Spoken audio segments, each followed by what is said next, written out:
Hello friends, வணக்கம். இன்றைக்கி blueberry cake எப்படி செய்யணும்னு பார்க்கலாம். அக்வா ஃபாபா யூஸ் பண்ணி செய்துக்கலாம். கடையில் வாங்கின கொண்டக்கடலை டின் எடுத்துருக்கு அப்படியே வடிச்சிக்கலாம். தண்ணி மட்டும்தான் உபயோகப்படும். இந்த கொண்டக்கடலையும் நம்ம கிரேவி எதுக்காக யூஸ் பண்ணிக்கலாம். தண்ணி அப்படியே எடுத்து வச்சுக்கலாம். 1 கப்பு ரா சுகர் எடுத்துருக்கேன். மிக்ஸி ஜாரில் போட்டு நைஸாக அரைச்சி எடுத்துகிட்டு வந்து ஜலிச்சு வச்சுக்கலாம். கண்டிப்பாக சர்க்கரையை ஜலிச்சு தாங்க உபயோகப்படுத்தணும். ஜலிச்ச சர்க்கரையெல்லாம் ஒரு பவுலில் போட்டுக்கலாம். 1/2 கப்பு ஆயில் போட்டுக்கலாம். சன்ஃப்ளவர் ஆயில் எடுத்துருக்கேன். 1/4 கப்பில் 2 தடவை போட்டுக்கிறேன். தயிர் கெட்டியான புளிப்பில்லாத தயிர் 3/4 கப் எடுத்துக்கலாம். அதுவுமே நான் 1/4 கப்லேயே அளந்து எடுத்துக்கிறேன். 3 தடவை போட்டுக்கிறேன். தயிர் வேண்டாம்னு நினச்சிங்கன்னா பால் போட்டுக்கலாம். ரூம் டெம்பரேச்சரில் இருக்கணும் தயிர், பால் எல்லாமே. பால் போட்டு கூட 1 டீஸ்பூன் வினிகர் போட்டுக்கலாம். அப்படி இல்லைன்னா லெமன் ஜூஸ் 1 டீஸ்பூன் போட்டுக்கலாம். 1/4 டீஸ்பூன் உப்பு போட்டுக்கிட்டேன். வெண்ணிலா 1 டீஸ்பூன். எல்லாமே நல்லா கலக்கி எடுத்து வச்சுக்கலாம். நல்லா கலக்கிலாம் எல்லாம் ஒன்று போல் சேர்ந்து வரணும். அந்த மாதிரி கலக்கி தனியாக எடுத்து வச்சுக்கலாம். மைதா மாவு 2 கப் எடுத்துருக்கேன். இதுலேயே பேக்கிங் பவுடர், பேக்கிங் சோடா எல்லாமே இருக்குது. இந்த மைதா மாவுலேயே 2 தடவை ஜலிச்சு எடுத்து வச்சுக்கலாம். பொடிச்ச சக்கரை 1/4 கப் எடுத்துருக்கேன். நான் எல்லாமே ரா சுகர் தான் உபயோகப்படுத்தியிருக்கேன். இந்த தண்ணி எடுத்துக்கலாம், கொண்டக்கடலை தண்ணி 1/2 கப் வேணும். 1/4 கப்பில் 2 தடவை போட்டுக்கிறேன். க்ரீம் ஆஃப் டாட்டர் எடுத்துருக்கேன். அதுவுமே 1/2 டீஸ்பூன், 1/4 டீஸ்பூனில் 2 தடவை போட்டுக்கிறேன். இப்போ எலக்ட்ரிக் பிளெண்டர் வச்சு அடிச்சுக்கலாம்.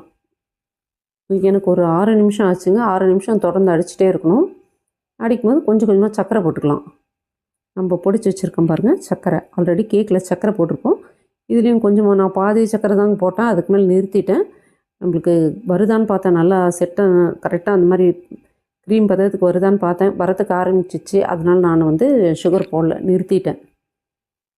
எனக்கு கரெக்டாக 6 நிமிஷம் ஆச்சு ரெடி ஆகிறதுக்கு. அந்த க்ரீம் மாதிரி வர்றதுக்கு 6 நிமிஷம் ஆச்சு.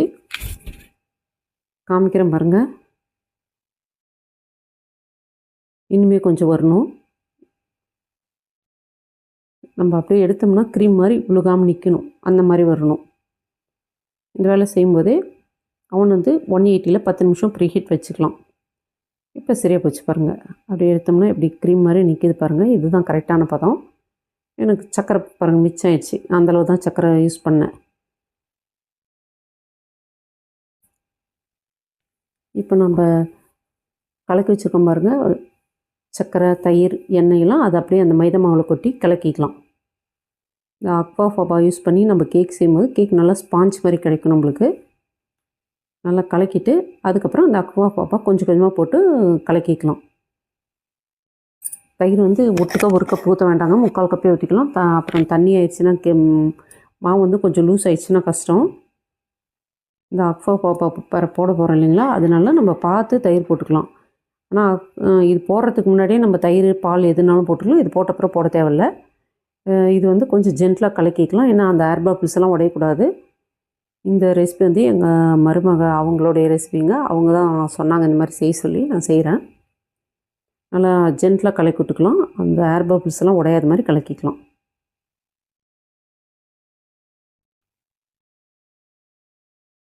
ரொம்ப போட்டு திருப்ப வேண்டாம். சும்மா ஜென்டலாக திருப்பி விட்டுக்கலாம்.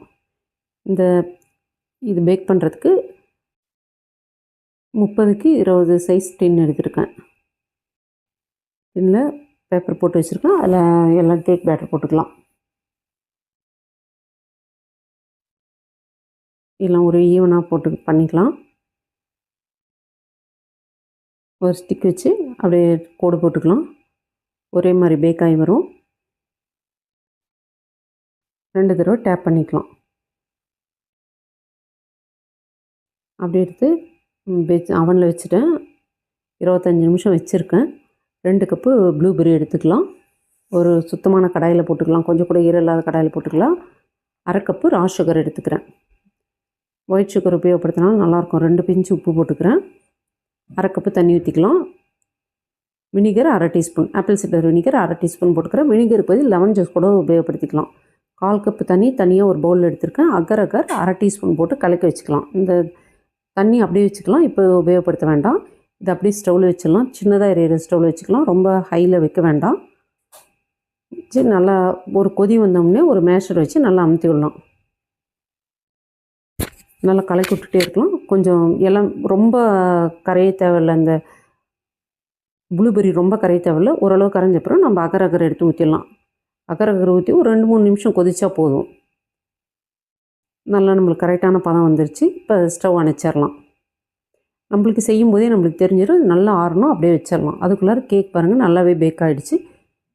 எனக்கு 23 நிமிஷத்தில் கேக் பேக் ஆகிடுச்சிங்க. நான் வெளியே எடுத்துட்டேன்.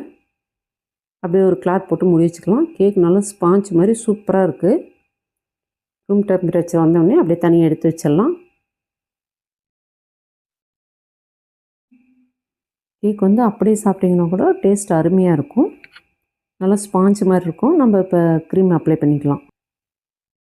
2ஆக கட் பண்ணி எடுத்துக்கிட்டேன். கட் பண்ணி காமிக்கிறேன் பாருங்கள். சைடில் கொஞ்சம் கட் பண்ண சூப்பராக இருக்குது. மேலே க்ரீம் அப்ளை பண்ணிக்கலாம். ஃப்ரெஷ் க்ரீம் தான் போட்டிருக்கேன். நான் சுகர் வாட்டர் எதுவும் உபயோகப்படுத்தலைங்க. அப்படியே தான் போட்டிருக்கேன். க்ரீம் அப்ளை பண்ணிட்டு மேலே ப்ளூபெர்ரி சிரப் போட்டுக்கலாம். ப்ளூபெர்ரி ஜாம் மாதிரி செய்து வச்சுருக்க பாருங்க, அதை போட்டுக்கலாம். நான் சுகர் வாட்டர் போட கிடையாது, அப்படியே தான் போட்டிருக்கேன். நம்ம க்ரீம் கம்மியாகவும் ப்ளூபெர்ரி வந்து நிறையவும் போட்டுக்கலாம். மேலே இன்னொரு லேயர் வச்சுட்டு அது மேலேயும் க்ரீம் அப்ளை பண்ணிக்கலாம். நான் மொத்தமாகவே 1/4 கப்பு க்ரீம் எடுத்தேன். ஒரு சின்னதாக ஒரு ஃப்ளவர் போட்டுக்கலாம். நம்ம பீஸ் கேக் தான் இன்றைக்கி செய்ய போகிறோம். பேக்கரியில் வாங்குவோம் பாருங்கள், அதே போல் பீஸ் கேக் செய்துக்கலாம். இந்த சின்ன ஒரு ஃப்ளவர் டிசைன் போட்டுக்கலாம். நம்ம விருப்பங்க, நம்ம வீட்டில் செய்கிறனால நம்மளுக்கு எது பிடிக்குதோ அது செய்துக்கலாம்.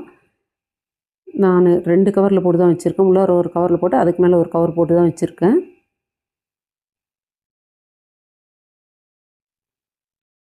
மேலே ஒரு ப்ளூபெர்ரி வச்சுக்கலாம். இந்த வீடியோ பிடிச்சிருந்தால் லைக் பண்ணுங்கள், ஷேர் பண்ணுங்கள், சப்ஸ்கிரைப் பண்ணுங்கள். நம்ம கேக் பாருங்கள் சூப்பராக ரெடி ஆயிடுச்சு. டேஸ்ட் கூட அட்டகாசமாக இருக்குங்க. அப்படியே ஃப்ரிட்ஜில் வச்சுட்டு கொஞ்ச நேரம் கழித்து கட் பண்ணிங்கன்னா ரொம்ப நல்லாயிருக்கும். நான் இப்போயே கட் பண்ணி காமிச்சிட்றேன்.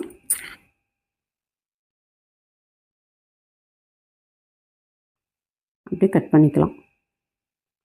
அவ்வளோதான், நம்ம சூப்பரான டேஸ்டியான கேக் ரெடி. பாப்பா யூஸ் பண்ணி நீங்கள் செய்து பாருங்கள், சூப்பராக வரும் கேக்கு. கேக் வீடியோ வந்து கொஞ்சம் லாங்காக தான் இருக்குது. முடிஞ்சளவு நான் ஃபாஸ்ட்டில் வச்சு எடுத்திருக்கேன். எதுவுமே ஸ்கிப் பண்ண கிடையாது. உங்களுக்கு போர் அடிச்சிச்சின்னா கொஞ்சம் ஸ்கிப் பண்ணி பாருங்கள்.